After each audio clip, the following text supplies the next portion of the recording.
Hi, my name is Jermaine Hill. And I'm Faith Hill. And this is the Hill Family Business.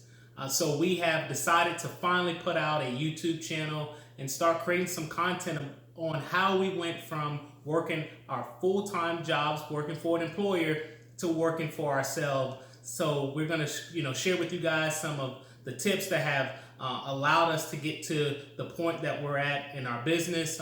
We do run a land real estate business, and then we also have a self-storage business also on the side. So this video today, we are going to share with you some tips on how to quit your jobs if you decide to do it in 2020. And we're going to share 6 tips with you now, and we're going to start off with... Well, the first tip is to establish your why. So if you're looking to quit your job in 2020, you want to have a strong reason for why you're quitting your job. You don't want to just quit your job to nothing. And Jermaine and I, when we first were considering quitting our jobs and working for ourselves full time, we had come across some reasons why we felt it would have been the right decision for us. Some reasons were because we wanted to have more control of our time and more flexibility. We were newlyweds at the time, and we realized we were spending more time with our coworkers than we were with each other. And so we were trying to think of ways, how can we earn a living but still be able to actually spend time together and accomplish some other goals that we had for ourselves. And then also too, my background, I come from a law background, and Jermaine had an engineering background. And so we quickly realized that to progress in our careers, it was going to require more demands on our time, more responsibility. And that path wasn't something that we wanted. And so we started looking into other ways to make income, and real estate, kind of through research, fell into our lap, so to speak. And that's what allowed us to quit our jobs and pursue our real estate business full time. The second tip we'd like to give you is to create a plan of action that you, and if you're doing this with a spouse, that you both are comfortable with. So when Jermaine and I decided to quit our full-time jobs, we decided to talk about, okay, how are we going to do this, And so quickly we realized that we had different risk tolerance levels. I was more comfortable with a lower savings goal, and Jermaine felt more comfortable with a higher savings goal. So we had to make sure we were on the same page as to how we would go about quitting our jobs, to making sure we were in agreement, and therefore we could work together and move forward on those goals without a lot of friction or tension. The third tip, savings goals. So Faith and I decided, with creating that plan of action, we came up with a goal of savings that we wanted to have prior to going full-time into our real estate business. That goal for us was $30,000. $30,000 gave us 6 months runway just in case the business did not go so well and we probably wasn't making as much money as we thought.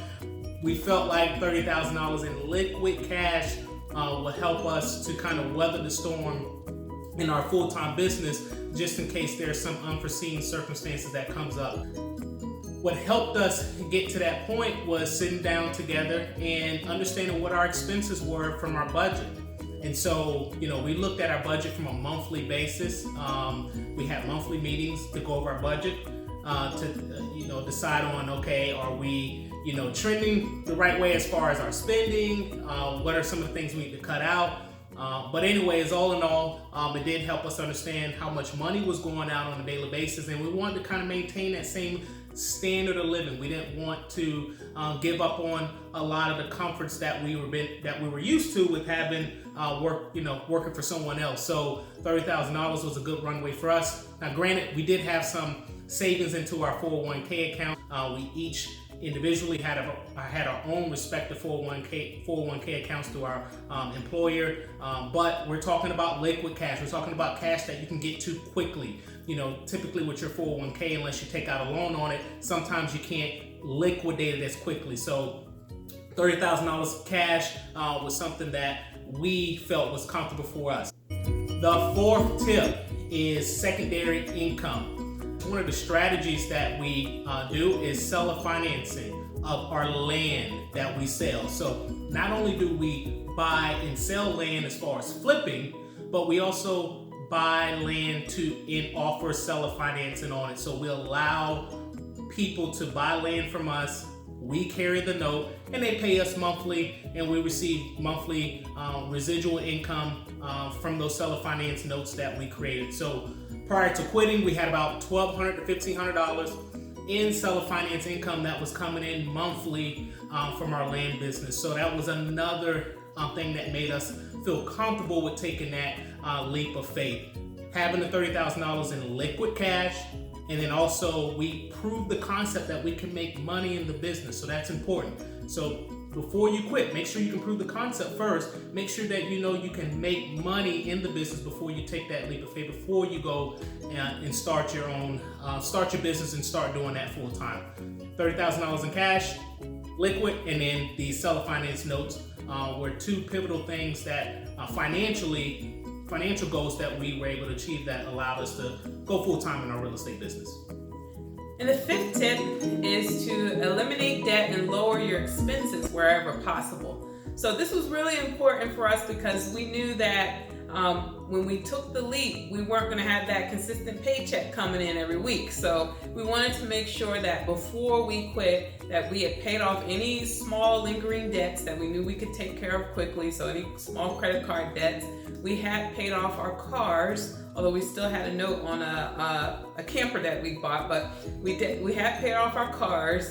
And we also looked at our budget to see if there were any categories where we could either eliminate the expense altogether or reduce them. So that allowed us to get used to living at a lower expense level where we felt comfortable we would be able to keep a roof over our head and be able to eat every month based on the income that we had coming in from our real estate business and the anticipated growth we would see in the first year after quitting our jobs. Yeah, so eliminating all consumer debt is probably one of the biggest things that one can do to minimize the stress level once you go into working for yourself full time. You don't want to have that debt. You don't want to have weight of consumer debt on you when you go into working and trying to ramp up your business. One of the things now looking back that we wish we would have done a little bit differently, and maybe we'll talk about this in another video, another episode, on maybe some of the things that we wish we had done differently before we went full time in the business. But the RV camper that Faith mentioned, we purchased in 2017. So the monthly expenses just to maintain it, just to for property insurance, for the finance payments was about $700 to $800 per month. And so that was one thing we did not get rid of prior to quitting our jobs. Once we quit our jobs, we recognized quickly within the first few months that that was something that we needed to tackle.